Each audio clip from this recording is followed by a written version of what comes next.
Olá, eu sou Anderson Soares e vou explicar no vídeo de hoje sobre os valores iniciais da janela Explorer do ECA. Bem, depois de instalado o ECA, tem essa pasta Data, onde tem alguns exemplos de base de dados em ARFF para poder fazer teste, né? Tem uma dessas bases de dados, tem esse aqui o Array nominal, né, que é para prever se vai jogar ou não com base no clima. E quando a gente abrir ela, a gente visualiza, né, como está estruturado o arquivo ARFF. Então aqui eu tenho relation, tenho atributo e tenho as datas, como foi falado anteriormente. E aí a gente abre na tela do Explorer o ECA e aí seleciona essa base de dados. Quando selecionou, é gerado, né, preenchido esses campos com os valores desse arquivo. Então, o primeiro passo para a gente observar é justamente o current relation, essa relação atual, né, que traz os dados do arquivo como um todo. Então, o primeiro item é o relation, né, que é o nome da relação, que isso está definido na primeira parte do nosso arquivo ARFF, como vou mostrar aqui. Então a gente percebe que o nome, né, é o mesmo que está aqui no relation, porque está no arquivo ARFF. Depois tem o atributos, né, que é a quantidade de atributos que tem nessa base de dados, que são 5, e aqui no arquivo ARFFF está definido através do @atributo. Então cada arroba desse é um atributo, então cada linha é um atributo. Então eu tenho 1, 2, 3, 4, 5 atributos. E aí, na parte inferior, eu tenho instâncias, né, que é a quantidade de registro que tem na base de dados. A gente pode visualizar isso no arquivo através do @data, onde cada linha corresponde a uma instância, né, que tem nessa base de dados. Cada registro que tem na base de dados. Outro campo que a gente pode observar é esse sum of weights, né? Que isso serve para definir o peso para cada atributo. É como se a gente estivesse levando a ideia de importância para cada atributo. Então, se um atributo tiver um peso maior do que o outro, é possível perceber que esse atributo tem mais importante, né? E aí, como a gente como nesse exemplo não está definido nenhum peso, né, ele é igual à quantidade de instâncias. Então, foi falado um pouquinho desse current relation. E agora a gente tem outra parte, que é o select attribute, né, que aí a gente visualizou os dados, os dados do arquivo como um todo, e agora a gente vê os dados, né, de um atributo selecionado. Então, para isso, né, eu tenho essa aba Attributes, que mostra, né, todos os atributos que contém dentro dessa base, né, ARFF. E aqui, quando eu selecionar, nessa aba, vai mostrar os dados desse atributo selecionado. Por exemplo, temperatura, vai mostrar os dados, umidade, né? Por exemplo, nesse Outlook, né? Então, o primeiro campo é o name, né, que é o nome do atributo. Outlook é o nome do atributo. E depois eu tenho o type, né, que é o tipo, que ele pode ser tanto nominal ou numérico. Nesse caso, né, o tipo de dado ele é nominal. E a gente pode visualizar que todos os atributos são do tipo nominal. Mas, como eu falei, é possível também ter atributos, né, do tipo numérico. Por exemplo, esse mesmo exemplo, eu posso ter esse exemplo de forma numérica. Então aqui eu tenho um nominal, né, onde você pode perceber que aqui eu tenho faixas. Já no numérico eu tenho números, né? E nesse caso, se for aberto esse exemplo, vai ficar aqui do tipo, né, numérico. Isso só foi um exemplo para poder visualizar essa diferença entre numérico e nominal. E aí, outro campo que tem é o distinct, né, que é quantos valores cada atributo tem. Por exemplo, meu atributo Outlook pode ter esses 3 valores. Por exemplo, play só tem 2 valores, que é yes ou não. Então a gente consegue visualizar a quantidade de valores que cada atributo tem. Conseguimos perceber que ao selecionar um atributo é preenchida essa tabela.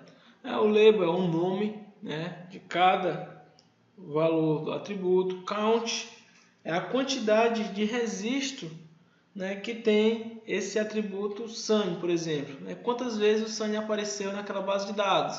5 vezes. O Overcast apareceu 4 vezes. O Rain apareceu 5 vezes. E tem o Age, foi falado anteriormente, que é o peso. Como não tem colocado nenhum peso, então ele coloca os valores atribuídos, os valores do count do atributo. E aí eu tenho o missing, que é como se estivesse faltando, quantos por cento está faltando nessa base de dados. Os valores que estão faltando, que ele mostra a porcentagem de um arquivo desconhecido. Vamos dar um exemplo aqui, vamos editar. Vamos dizer, aqui eu consigo editar a base de dados. E no Outlook aqui eu vou dizer que ele é desconhecido.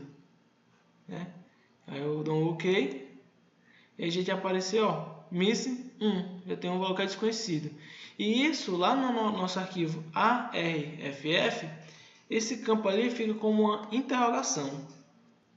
E já o unique, de único, é uma instância única, que apareceu só uma vez nesse registro. Mas no caso aqui a gente não tem nenhuma que apareceu uma vez.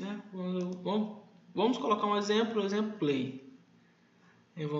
Vou dar um udo para desfazer o que foi feito no Outlook, que a gente colocou aquele valor desconhecido, e vamos editar aqui o play aqui, só para colocar o valor como null, por exemplo, só apareceu uma vez, valor único. Então, vou colocar aqui yes, vamos deixar apenas um dessa classe aqui, desse atributo como null, ok?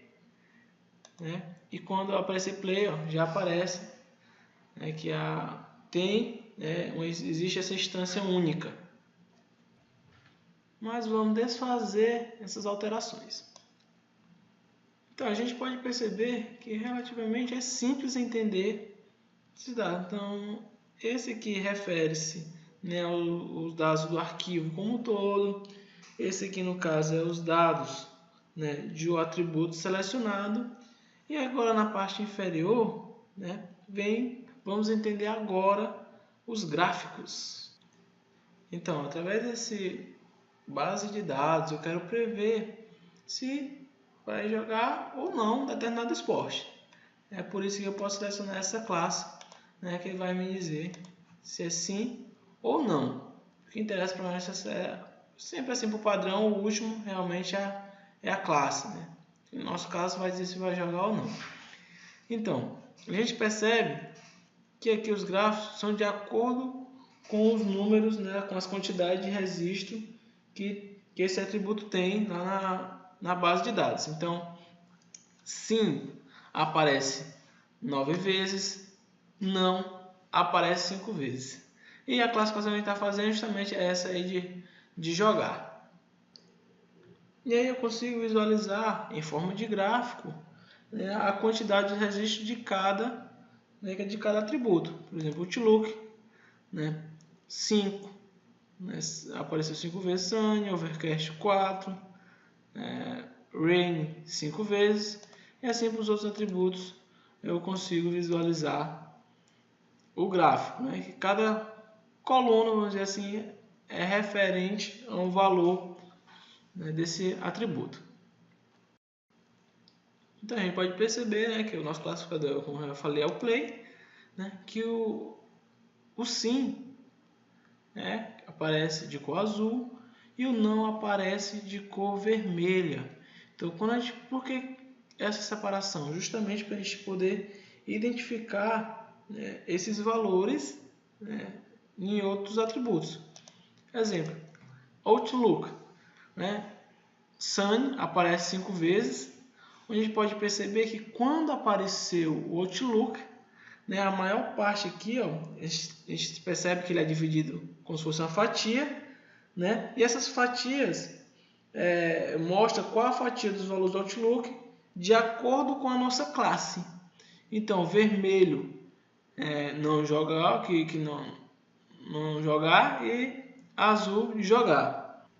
E aqui, por exemplo, no Overcast, né, como está todo de cor azul, então sempre, né, sempre quando foi Overcast, né, a resposta classificada como sim, né, quer dizer que ele joga quando tiver Overcast. Então tem outra função que é Visualize All, para a gente visualizar todos.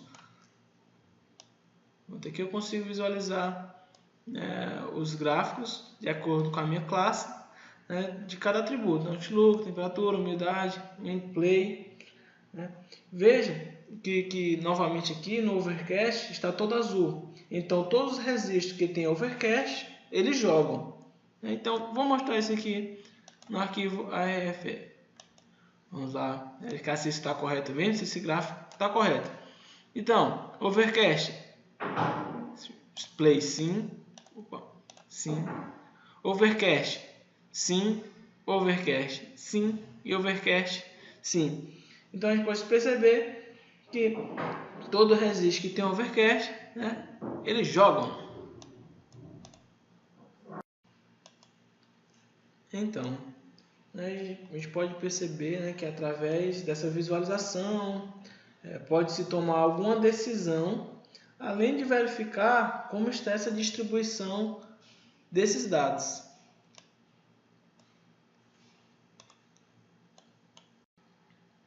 Então no ECA tem diversos recursos, né? Um dos recursos é o filtro, né? O filter. Esse campo aqui que ele permite fazer a filtragem de atributos ou de instâncias, como por exemplo para remover, adicionar, combinar, fazer algum processamento, até mesmo cálculo de instâncias. Clicando aqui a gente consegue visualizar os filtros, né? Que eu tenho todos os filtros, o multifiltros que eu consigo combinar vários filtros. Eu tenho a parte de filtro supervisionado e não supervisionado, e dentro dessas pastas eu também tenho parte que é filtros relacionados a atributos ou instâncias. Então a gente consegue visualizar que tem diversos, né, filtros. E como no vídeo eu vou dar só uma introdução básica para entender essa diferença entre os filtros de atributos e de instância, vou selecionar aqui um qualquer, por exemplo, remove. Selecionei remove. E aí, depois de selecionar, eu clico em remove para informar ao ECA qual atributo eu quero remover. E aí é só informar a instância desse atributo. Está aqui o número aqui, ó, 1, 2, 3, por exemplo, vou remover o Outlook. Então vou colocar aqui instância 1 e dou OK. E nada acontece. Por quê? Porque a gente precisa dar o apply, né, para poder conseguir remover. Vamos lá, apply, pronto. Removemos o Outlook. Perceba, eu não consigo mais encontrar o Outlook, certo? E agora vamos aqui desfazer. Então a gente viu que a gente conseguiu remover um atributo.